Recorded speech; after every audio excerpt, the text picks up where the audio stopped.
La finca. Vivimos en una pequeña finca, muchos kilómetros lejos del bullicio de la ciudad. Vivimos en paz y armonía, rodeados del silencio tranquilizador del campo. Desafortunadamente, las cosas han cambiado. Las ciudades están cada vez más invivibles, y las medidas que han hecho las administraciones públicas para combatir la inseguridad han trasladado la inseguridad a lugares alejados como mi hogar. Cada noche los ladrones se llevan animales, cosechas, y lo peor del caso es que no podemos andar por fuera hasta después de las 7 de la noche, o seguramente lo lamentaremos. Han envenenado a mis perros y nos tienen doblegados, temerosos e incapaces de hacer algo. Las políticas para combatir la delincuencia, sin lugar a dudas, son insuficientes. Mi padre, desesperado e impotente, trató de defender a su familia, consiguió una escopeta, pero como se dice literalmente, el tiro le salió por la culata. Fue golpeado y atado en un palo, simulando un espantapájaros. Nosotros fuimos incapaces de ayudarlo, porque los delincuentes nos ataron en nuestra propia casa, y para añadir la perversión de la humanidad, nos golpearon, lastimaron y encima de todo nos robaron objetos valiosos. Computadores, televisores, equipos de sonido, etc. Vi cómo ultrajaron a mi padre, a mi madre, a mi hermana, vi cómo quemaron nuestras cosechas y degollaron nuestro ganado. Mi hermana y mi madre pasaron varios días hospitalizadas, recibiendo atención médica y psicológica. Yo fui dado de alta al otro día, pues mis lesiones no eran graves. Mi padre se llevó la peor parte.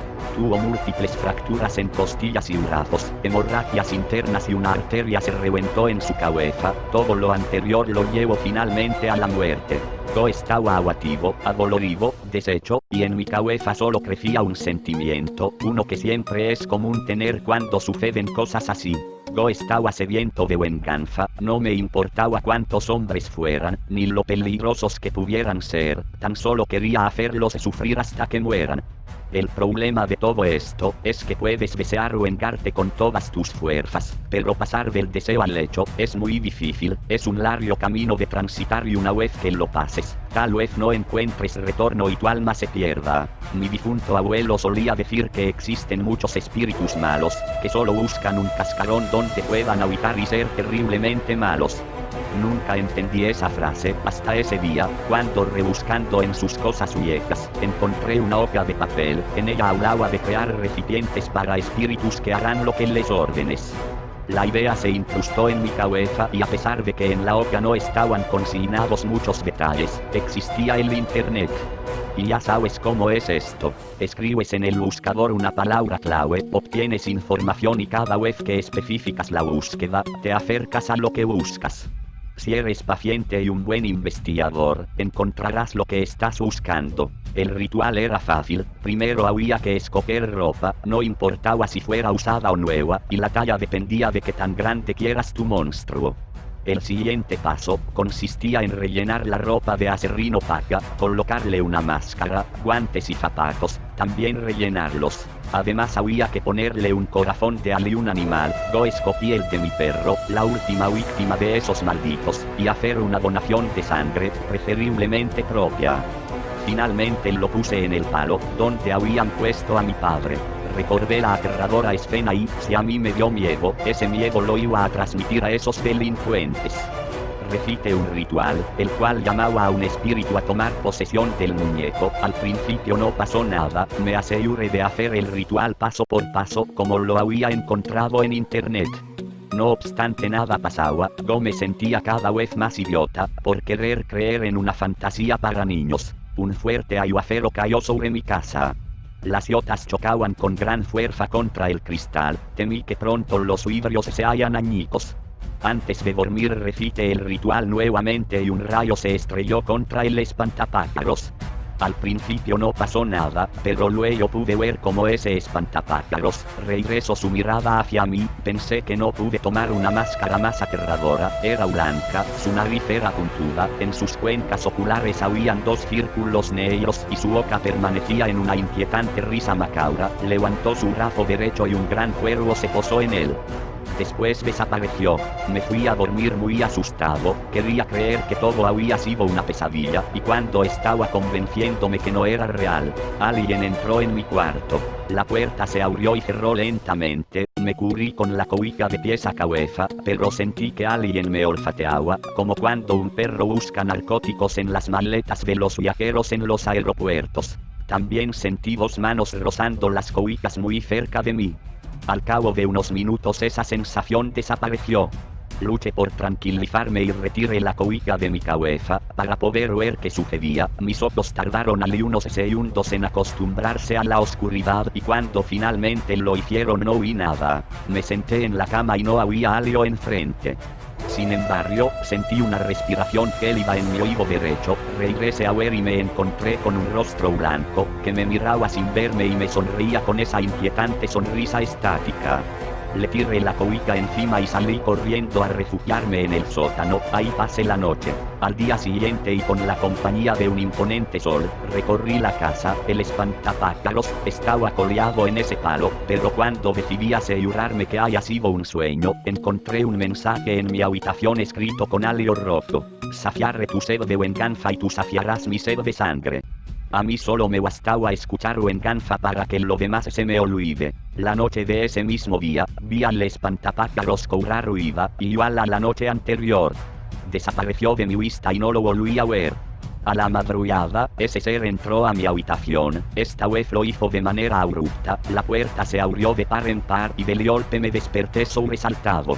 Me senté en la cama y el monstruo estaba de frente, su rostro pálido estaba salpicado de sangre, agarró mi rostro con sus manos, las sentí frías y rasposas, y su sonrisa estática parecía más grande, finalmente me vi en sus ojos, en esa oscuridad me perdí. Como imágenes de una película vi a un criminal, era el que me había golpeado y atado, estaba asustado, miraba a todos lados y apuntaba con un revólver, con el rabillo del ojo observo a una figura negra acercársele, se desplaza levitando hacia él. Él regresa a verlo apuntando con el revólver y ese ser desaparece. El hombre trata de tranquilizarse y baja el arma, y ahí cuando está más indefenso, el monstruo lo abraza, inmovilizándolo completamente, con su mano derecha saca su corazón. Veo por primera vez la boca del espantapájaros moverse, devora el corazón del hombre como si fuera un trozo de carne recién asado. Después todo se torna oscuro y no veo nada más. Una nueva escena se materializa ante mí. Veo un nuevo criminal, carga en su mano derecha una pistola y corre despavorido en un bosque, se cansa de correr y se refugia detrás de un tronco de árbol, respira rápidamente sosteniendo la pistola con ambas manos, cuando parece que el peligro pasa y él comienza a bajar la pistola, escucha ruidos provenir de la copa del árbol, se encuentra con aquel rostro pálido, quien desciende lentamente por el tronco como una araña rumbo a su presa, atrapada en su red. El hombre en un intento por sobrevivir levanta la pistola e intenta disparar. Fue demasiado tarde porque ese ser ya está frente a él, arrancando su corazón. Después de nuevamente ponerse todo oscuro, se emite una nueva imagen, 2 hermanos huyen en una moto, no les importan las curvas cerradas, ni el pavimento resbaloso por la llovizna que caía, solo les interesaba huir lo más lejos de donde se encontraban. Debieron saber que escapar de esa cosa era imposible. Apareció como una visión ante ellos, el que manejaba perdió el control del vehículo estrellándose contra un árbol. Los dos lucían mal heridos, uno quería moverse y escapar, el otro estaba paralizado, era difícil saber si por el golpe o el temor. El que se movía vio con terror como ese ser le arrancaba el corazón a su amigo y se lo comía. Luego sintió como ese ser se le montaba encima, arrancaba su reja costal y procedió a devorar su corazón. Estaba aterrado con lo que estaba viendo, tal vez cuando pensé en venganza, no pensé en todo este horror. El ser soltó mi rostro y se desplazó a la ventana, no caminaba, levitaba y al hacerlo emitía un sonido de viento pasando por una rendija.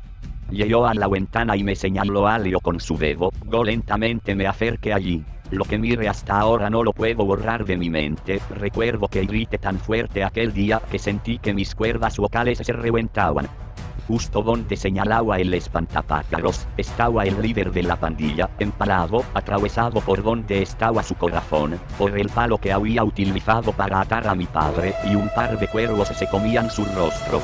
La policía me detuvo, pero la falta de pruebas en mi contra me exoneró. Aunque debo decir que ese monstruo no me ha exonerado de alimentarlo.